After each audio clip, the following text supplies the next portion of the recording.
Hello and welcome to a new video of OMX-30 Stockholm Stock Market.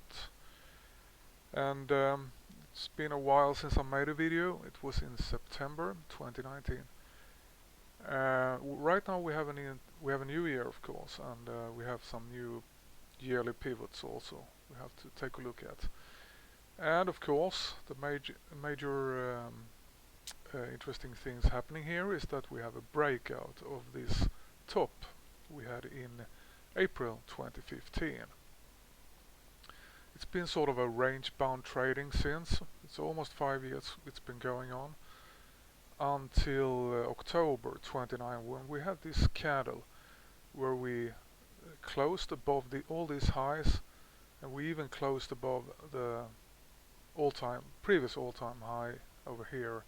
So this was quite a powerful bullish month of price action we had right there. And since we had some doji, and then we have another continuation here in December, where we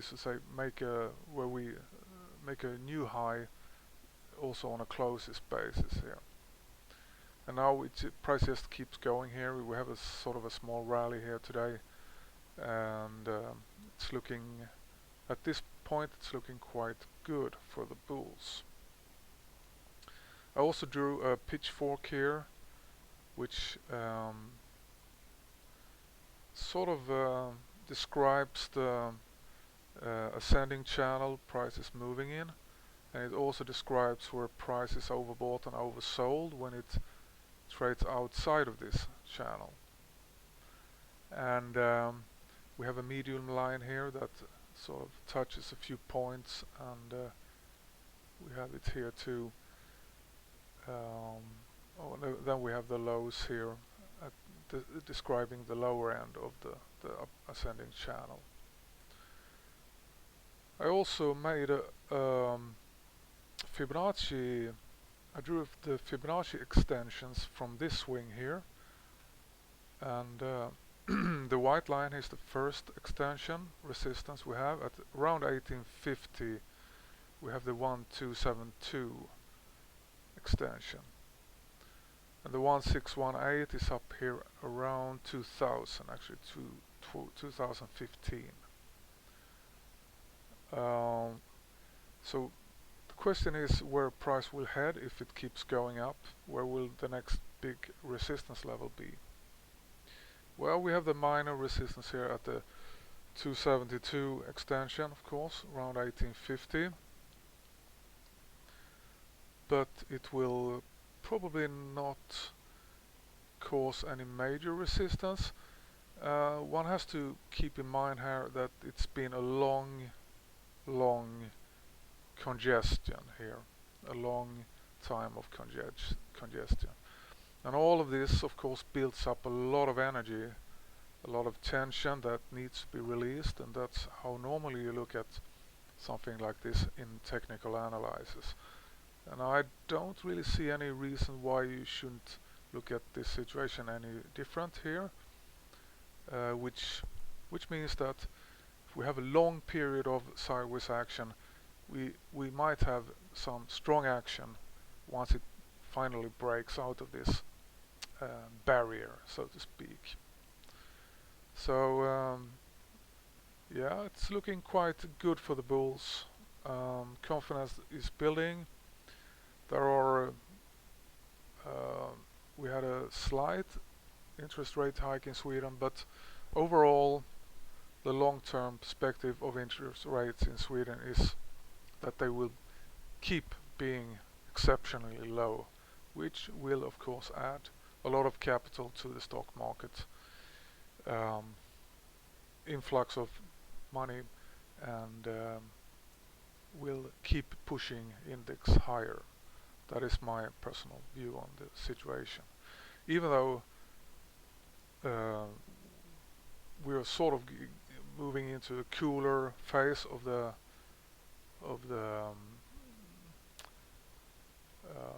market among the companies and the profits they make, still I think doesn't look like we're going to have a serious dip in the overall market. That's my general view on it. But still, that's fundamentals, and I'm not really an expert on that. I'm more of a technical guy. So this is what I have on the charts here. It's looking good. We had some tests here of the cloud. The cloud's been respected, and it's holds support nicely. Of course, this week here was very nice also. It came all the way down here, and then we had this massive buying here that created this long wick. Then that sort of points upward, and we are seeing the effects of this wick here right now. A lot of confidence here. It's like a hot plate bounce, which gave probably a lot of confidence to bigger investors to step in, and we're having a nice rally going on here. Let's take a look at the weekly chart. It's not much different there, but I also drew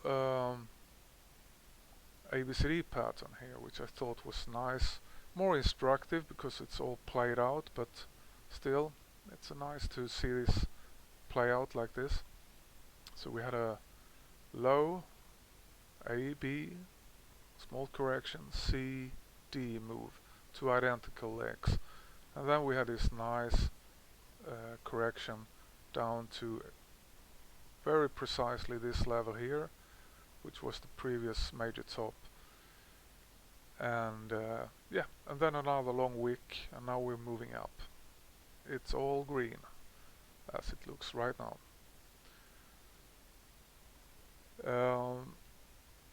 Of course, let's look at where price could find the major resistance here. I was talking about this 1272 here. Extension, Fibonacci extension, could create some bounce.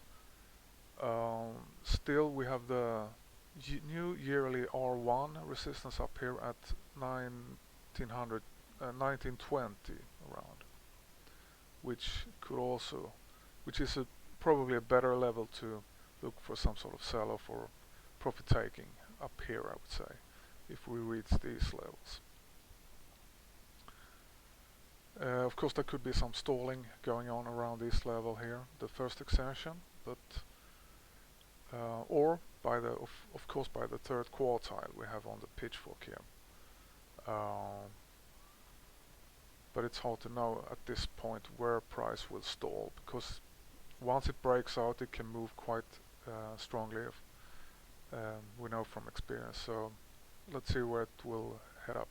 But my point here is that the major resistance in the chart, as I see it, will come in around this cycle level here, 2000. That will be a major resistance level, and it will be a confluence area of different resistance. We have the 1618 of the major swing back in 2015-2016, the red line here. We have the upper pitchfork, of course, and we have the psychological level of 2000. So all of this will of course work together and create fear and profit taking, very likely. Then we could of course have a nice bounce here towards R1. This is all ideal movements. It has moved quite ideally before. Here we have it, nice ideal movement, and this is more of a range bound trading here, so it's not much to say about that because it's not really a trending movement here before. Almost 5 years of non-trending sideways action, and now we can see if we get some nice harmonious upward movement from these levels. Yeah, and take a look also at the daily chart, just for the sake of it here. It's not really much that has happened here. There is some slight bearish divergence here, we see, but of course price can move up and take out this high here, so I don't think it will. There is some lack of participation in this new all-time high. If you look at this stochastic, the MACD here, but who knows how high we will go here, and then of course this level will be taken out. So it's a little bit early to say whether we have a divergence or not here. Let's see how it pans out and how far price will move here on the first day of the new year. But of course we also have this engulfing pattern I want to show here. If we get it, if we have a close above these levels here,